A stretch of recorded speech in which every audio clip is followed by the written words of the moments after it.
आज यह CTET EVS की हमारी 7th क्लास है, जिसकी 6 क्लासेस ऑलरेडी चैनल पर अपलोडेड हैं। आप वहां जाके देख सकते हैं, साथ ही अपने नोट्स भी बना सकते हैं। तो चलिए स्टार्ट करते हैं आज की क्लास। और आज की क्लास का जो हमारा टॉपिक है, आज की क्लास का हमारा टॉपिक है पौधे। तो उसमें सबसे पहले है आपका रेगिस्तानी ओक। रेगिस्तानी ओक कहाँ पे पाया जाता है? तो रेगिस्तानी ओक जो पौधा है ये आपका ऑस्ट्रेलिया में पाया जाता है। कहाँ पाया जाता है? ये आपका ऑस्ट्रेलिया में पाया जाता है। ये नॉर्मली भी आपके यूपी टेट के ईवीएस में या आपके जीएस में पूछा जाता है कि हाँ ऑस्ट्रेलिया में कौन सा पौधा पाया जाता है। तो आपको 4 पौधे दे देंगे जिनमें कि एक रेगिस्तानी ओक भी होगा। तो आपका आंसर क्या होगा? रेगिस्तानी ओक। इसकी जड़ें लगभग 30 मीटर गहरी होती हैं। जो रेगिस्तानी ओक है, इस पौधे की जो जड़ें हैं वो 30 मीटर तक गहरी होती हैं, क्योंकि यह पानी की खोज में लगातार नीचे चली जाती हैं। रेगिस्तानी ओक के तने की जो लंबाई है वो लगभग कितने मीटर होती है? 10 से 12 फीट होती है।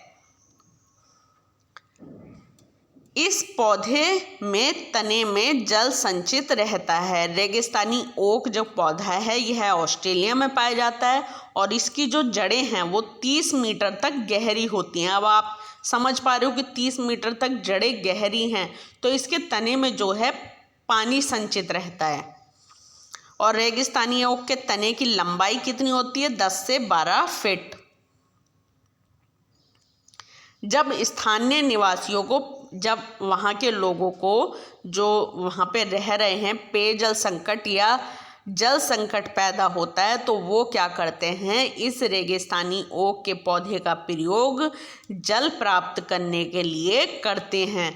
तने से संग्रही जल को पीने के लिए तने में, जो एक रेगिस्तानी ओक है उसके जो तने में ये तना है, इसके तने में क्या रहता है? जल रहता है।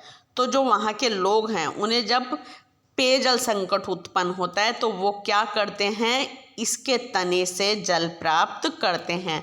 और वो जल को प्राप्त करने के लिए अपने साथ में एक चाकू एवं छोटा पाइप रखते हैं।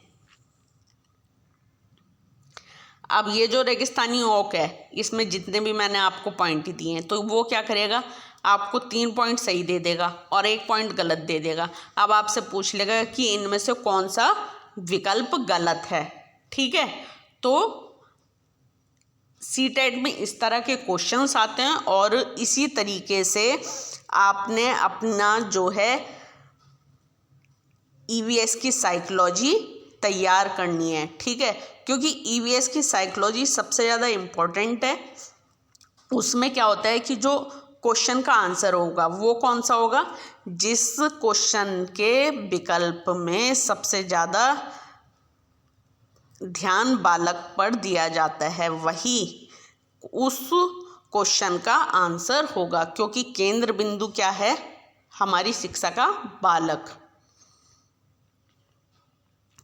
नेक्स्ट चलते हैं घटपर्णी पौधा, मतलब कि शिकारी पौधा। सॉरी, घटपर्णी पौधे को जो है शिकारी पौधा भी कहते हैं। अब क्यों कहते हैं शिकारी पौधा, ये आपको आगे पता चलेगा, क्योंकि यह जो कीट पतंगे होते हैं उन्हें खा जाता है या उनका भक्षण करता है। जो घटपर्णी पौधा है यह कहाँ कहाँ पाया जाता है? यह ऑस्ट्रेलिया, इंडोनेशिया एवं भारत मेघालय राज्य में पाया जाता है। यह पौधा मूलतः उन क्षेत्रों में पाया जाता है जहाँ नाइट्रोजन का अभाव होता है। जिन जगहों पे नाइट्रोजन का अभाव होगा या नाइट्रोजन की कमी होगी उन क्षेत्रों में यह पौधा पाया जाएगा। इसका मतलब यह हुआ कि ऑस्ट्रेलिया, इंडोनेशिया, भारत एवं मेघालय राज्यों में नाइट्रोजन का अभाव होता है। यह पौधा मेंढकों, चूहों, कीड़े मकोड़ों व अन्य जीवों का शिकार करता है। यह पौधा एक लंबे घने की आकृति का होता है। इसकी जो आकृति होती है वो ऐसी होती है, ठीक है, और उसके ऊपर पत्ती का ही ढक्कन लगा रहता है। मैंने दिखाया आपको इसकी आकृति कैसी है, घड़े के आकार की, और इसके ऊपर ये पत्ती का ढक्कन लगा हुआ रहता है। इस पौधे से एक विशेष प्रकार की गंध, मतलब कि इस पौधे के अंदर से बदबू निकलती रहती है, गंध निकलती रहती है, जिससे क्या होता है, आकर्षित होकर, मतलब कि जो कीट पतंगे होते हैं या जीव जंतु होते हैं छोटे मोटे, वो इसकी गंध से आकर्षित हो जाते हैं और इसके पास आते हैं, और जैसे ही वो इसके पास आते हैं ये पौधा उन्हें अपना शिकार बना लेता है। क्वेश्चन आ जाता है कि शिकारी पौधा किसे कहते हैं, तो किसे कहते हैं, घटपर्णी पौधे को शिकारी पौधा कहते हैं। और शिकारी पौधा, घटपर्णी पौधा कहाँ पाया जाता है, जहाँ पे मूलतः नाइट्रोजन का अभाव होता है, वहाँ पर ही घटपर्णी पौधा पाया जाता है। घटपर्णी पौधे की आकृति कैसी होती है मैं बता चुकी हूँ, घड़े के आकार की। इसके ऊपर एक पत्ती का ढक्कन होता है, इससे एक विशेष प्रकार की गंध आती है, जिससे क्या होता है कि छोटे मोटे जो जीव जंतु है वो आकर्षित हो जाते हैं और इसमें आके गिर जाते हैं, इसीलिए इसे शिकारी पौधा कहा गया है। यह पौधा प्रकाश संश्लेषण के द्वारा भोजन भी बनाता है और वह भोजन फ्लोएम के माध्यम से पौधा के विभिन्न भागों तक पहुंचता है। जो घटपर्णी या शिकारी पौधा है आपका, यह प्रकाश संश्लेषण के द्वारा अपना भोजन बनाता है और जो भोजन है वो फ्लोएम के माध्यम से पौधों के विभिन्न भागों तक पहुंचता है। अच्छा, आपको एक चीज़ पता है, फ्लोएम और जाइलम। फ्लोएम के माध्यम से तो पौधे के विभिन्न भागों तक क्या पहुंचता है, भोजन। अब जल कैसे पहुंचता है, तो जल पहुंचता है जाइलम के माध्यम से। किसके माध्यम से, जाइलम के माध्यम से पौधों के विभिन्न भागों तक जल पहुंचता है। ये नॉर्मल क्वेश्चन है, आपके साइंस में या आपके जीके में या आपके टेट सीटेट में भी आता है, ठीक है, तो इसे आप अच्छे से समझ ले। फ्लोएम जिसके माध्यम से भोजन जो है पौधों के विभिन्न भागों तक पहुंचेगा, और जाइलम जिसके माध्यम से जल पौधों के विभिन्न भागों तक पहुंचेगा।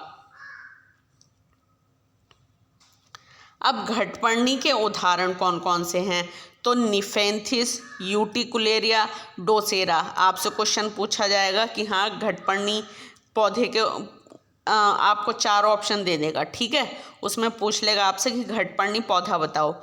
3 वो होंगे जो घटपर्णी पौधे नहीं होंगे, एक वो होगा जो घटपर्णी पौधा होगा। वो निफेंथिस भी हो सकता है, यूटिकुलेरिया भी हो सकता है, डोसेरा भी हो सकता है। तो आपको आंसर बताना होगा, ठीक है, तो आपने ये तीनों ध्यान रखने हैं। खेजड़ी सबसे ज़्यादा इम्पोर्टेंट है, इसे अच्छे से समझ लेना। यह वृक्ष भारत में राजस्थान राज्य के थार के मरुस्थल में पाया जाता है। कहाँ पर, राजस्थान राज्य के थार के मरुस्थल में पाया जाता है। थार का मरुस्थल कहाँ पर है, राजस्थान में है, ठीक है, इस चीज़ को याद रखना। थार का मरुस्थल कहाँ पर है, राजस्थान में है। जीएस में भी नॉर्मली पूछ लिया जाता है कि थार का मरुस्थल कहाँ पर है, तो कहाँ पर है, राजस्थान में। और यह वृक्ष कहाँ पाया जाता है, भारत में राजस्थान राज्य के थार के मरुस्थल में यह वृक्ष पाया जाता है। कौन सा, खेजड़ी। इस पौधे की भी जड़ें गहरी होती हैं क्योंकि यहाँ भी पानी का अभाव होता है। जहाँ पर पानी का अभाव होता है, ठीक है, खेजड़ी वृक्ष की जड़ें जो हैं गहरी होती हैं। क्यों, क्योंकि यहाँ भी पानी का अभाव होता है। खेजड़ी की लकड़ी में कभी दीमक या कीड़े नहीं लगते। जो खेजड़ी वृक्ष है, जैसा आपने देखा होगा कुछ पौधे हैं उनमें तो दीमक लग जाती है, लेकिन खेजड़ी का वृक्ष है कि जिसमें दीमक या फिर कीड़े नहीं लगते। खेजड़ी की फली का इस्तेमाल सब्जी बनाने में किया जाता है। 4 कुछ चीज़ें, आपका 4 पॉइंट हैं।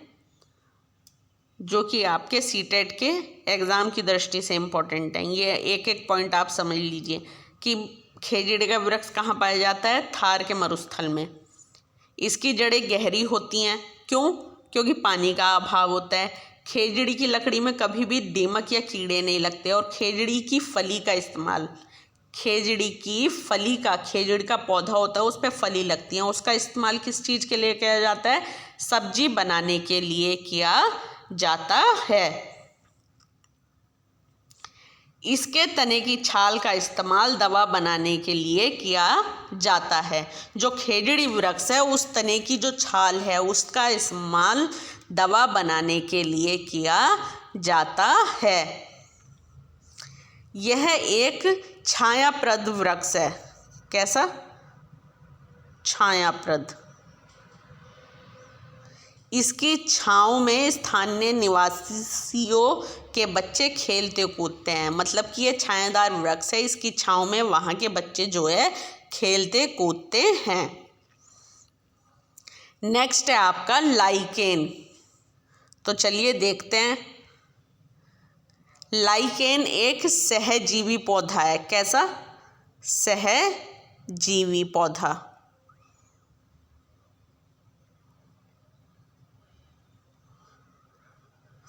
लाइकेन कवक एवं शैवाल के मध्य सहजीविता का कार्य करता है। कवक में क्लोरोफिल पाया जाता है, इसलिए यह भोजन नहीं बनाता और सड़ी गड़ी लकड़ियों पर ही उगता है। तो इसमें क्या है कि कवक के पास तो क्लोरोफिल नहीं होता, जिस कारण से यह अपना भोजन नहीं बना पाता। जिस कारण से कवक भोजन की प्राप्ति के लिए किस पर निर्भर रहता है? शैवाल पर। शैवाल में क्लोरोफिल पाया जाता है और वह प्रकाश संश्लेषण के द्वारा भोजन भी बना लेता है, लेकिन उसके पास आधार का संकट होता है। तो यहाँ पे शैवाल को जो है कवक से क्या मिलता है? देखो यहाँ पे आप इसे अच्छे से समझो। शैवाल, कवक, यह तो भोजन प्राप्त करता है किससे? शैवाल से। और शैवाल आधार प्राप्त करता है किससे? कवक से। ठीक है, तो ये दोनों क्या हैं? एक दूसरे पर निर्भर हैं। ये दोनों के बीच एक सहजीविता का संबंध पाया जाता है। संबंध क्या होता है कि शैवाल तो जो है आधार प्रदान करता है कवक को,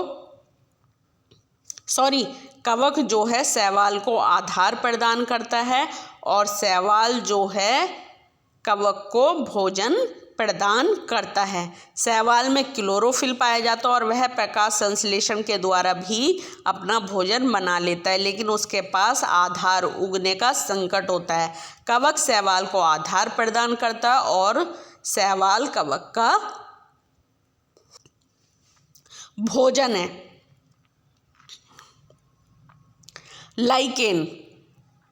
लाइकेन वायु प्रदूषण का प्राकृतिक सूचक है। लाइकेन वायु प्रदूषण का प्राकृतिक सूचक है। जब वायु प्रदूषण होता है तो क्या होता है कि लाइकेन हमें बता देता है कि प्राकृतिक वायु प्रदूषण हो रहा है। जब वातावरण में सल्फर डाइऑक्साइड की मात्रा बढ़ जाती है तो उस क्षेत्र में पाए जाने वाले जो लाइकेन है सूख जाते हैं। मतलब कोई एरिया है वहाँ पे जब SO2 की मात्रा बढ़ जाती है तो जो लाइकेन है वहाँ के वो क्या होते हैं? सूख जाते हैं, जिससे पता चल जाता है कि यहाँ वायु प्रदूषण बढ़ गया है। जब वातावरण में सल्फर डाइऑक्साइड गैस की मात्रा बढ़ जाती है तो क्षेत्र में पाए जाने वाले लाइकेन सूख जाते हैं। इससे पता चलता है कि वायु प्रदूषण बढ़ गया है। अब नेक्स्ट है आपका पीपल। तो चलिए देखते हैं। पीपल विशाल छायादार वृक्ष है। पीपल 24 घंटे लगातार ऑक्सीजन देता है। पीपल को बोधि वृक्ष भी कहते हैं। लगातार 24 घंटे ऑक्सीजन कौन देता है? पीपल। अब पीपल को बोधि वृक्ष क्यों कहते हैं? क्योंकि यहाँ पे गौतम बुद्ध ने पीपल के वृक्ष के नीचे ज्ञान प्राप्त किया था, जिस कारण से पीपल को बोधि वृक्ष भी कहते हैं। देखिए यहाँ पे ये लिखा हुआ भी है, क्योंकि महात्मा बुद्ध को ज्ञान की प्राप्ति पीपल वृक्ष के नीचे ही हुई थी, जिस कारण से पीपल के वृक्ष को बोधि वृक्ष भी कहते हैं। पीपल वृक्ष के जड़ों का विस्तार काफी दूर तक रहता है। अब नेक्स्ट है आपका बरगद।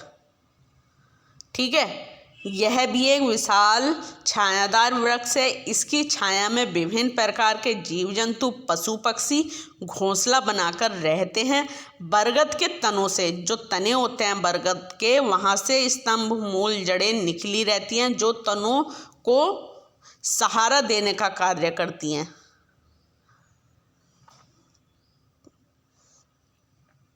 इसकी जड़ें काफ़ी दूर दूर फैली रहती हैं एवं गहरी होती हैं। बरगद नीम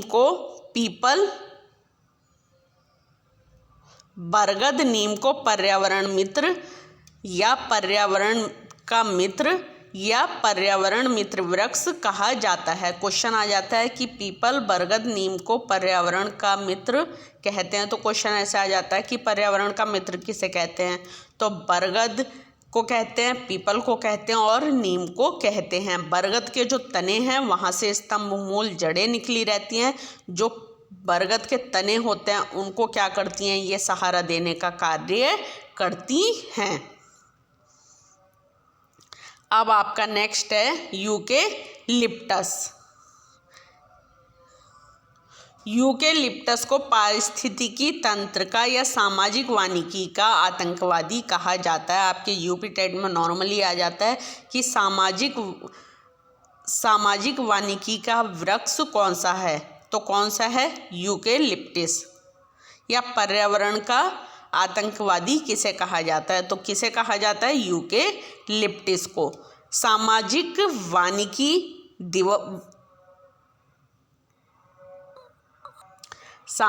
वानिकी दिवस मनाया गया कब? 1976 में।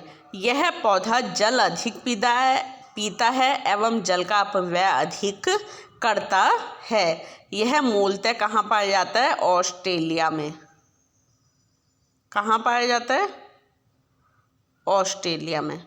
और यह पौधा जल भी अधिक पीता है और जल का अपव्यय भी अधिक करता है। सामाजिक वानिकी वर्ष माना गया है, तो वो किसे माना गया है? 1976 को सामाजिक वानिकी वर्ष माना गया है।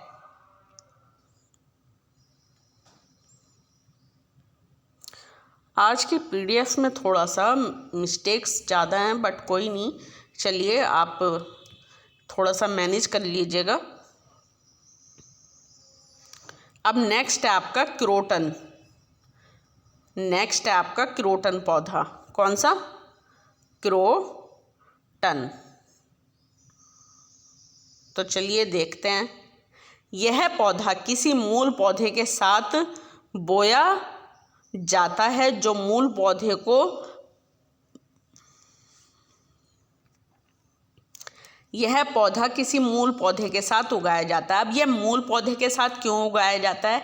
वो इसलिए उगाया जाता है कि मूल पौधे को कब पानी की आवश्यकता है, इसकी सूचना यह दे देता है। इस पौधे की जड़ें काफ़ी उथली होती हैं। पानी की कमी होने पर यह पौधा सूखने लगता है, जिससे यह पता चल जाता है कि मुख्य फसल की सिंचाई करनी है। जो फसल है उसके साथ यह पौधा बो दिया जाता है, या मूल पौधा कोई सा भी हो उसके साथ यह पौधा बो देते हैं। अब क्या होता है कि जब भी पानी की कमी होती है तो जो क्रोटन नाम का पौधा होता है ये सूखने लगता है। ठीक है, जब ये सूखने लगता है तो पता चल जाता है कि हाँ अब पानी की कमी है, फसल की सिंचाई करनी है या पौधे को पानी देना है। तो यह क्या बताता है?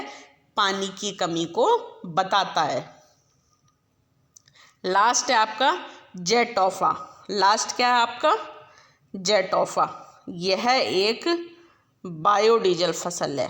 ठीक है, चलिए देखते हैं। यह मूलतः ब्राज़ील का पौधा है यह मूलतः ब्राज़ील का पौधा है। ऐसे पौधे से बायोडीजल बनाया जाता है। कहाँ का पौधा है ये? ब्राज़ील का। और इससे क्या बनाया जाता है? बायोडीजल। बायोडीजल। तो आपका आज जो है ये प्लांट का टॉपिक कंप्लीट हो गया। इसमें जितने भी प्लांट्स ईवीएस के सीटेट में पूछे जाते हैं, सीटेट के ईवीएस में पूछे जाते हैं, वो सभी लगभग आपके कंप्लीट हो गए हैं। अगर कोई एक आध छूटा भी होगा तो जैसे ही सिलेबस कंप्लीट हो जाएगा उसके बाद एनालिसिस करके अगर कुछ छोटे से पॉइंट्स आपके छूट भी जाते हैं तो वो लास्ट में कंप्लीट करा दिए जाएंगे।